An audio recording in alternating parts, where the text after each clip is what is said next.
আসসালামু আলাইকুম প্রিয় ইজি অটো বাইক চালক ভাইরা। আমি বাড়ি থেকে রংপুর যাওয়ার উদ্দেশ্যে এই অটো বাইকে উঠছিলাম। মাঝ রাস্তায় গাড়িটি হঠাৎ করে বন্ধ হয়ে যায়। পরে লাইনগুলো চেক আপ করতেছিলাম, যা দেখি যে মোটরের তারগুলোর এই অবস্থা, একদম পুড়ে ঝলসে যাওয়ার মতো। তো সমস্ত কিছু চেক আপ করতে করতে পরে যখন দেখলাম যে সমস্যা কোথায়, দেখি গাড়ির নিচে মেইন যে সার্ভিস তারটা আছে 60 ভোল্টের, ওই তারটা আপনার ডিফারেনশিয়াল যে পাইপটা আছে এই পাইপের সঙ্গে ঘর্ষণ খেয়ে স্পার্ক করছে।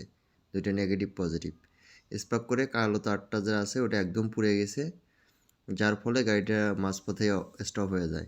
যা আপনাদের যাদের এই ধরনের সমস্যা দেখা যাচ্ছে, গাড়ির মধ্যে এরকম সমস্যা হয়ে আছে, সবসময় লাইনগুলো চেকিংয়ে রাখবেন।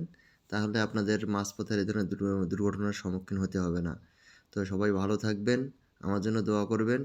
তো যাদের এই ধরনের সমস্যা আছে এবং মোটরের যে তার পুড়ে যায়, এই সমস্যাগুলো নিয়ে বিস্তারিত জানতে অবশ্যই আমার সঙ্গে যোগাযোগ করবেন। আমি আপনাদেরকে বিস্তারিত সমস্যার সমাধান দিয়ে সহযোগিতা করব ইনশাআল্লাহ। আসসালামু আলাইকুম, সবাই ভালো থাকবেন।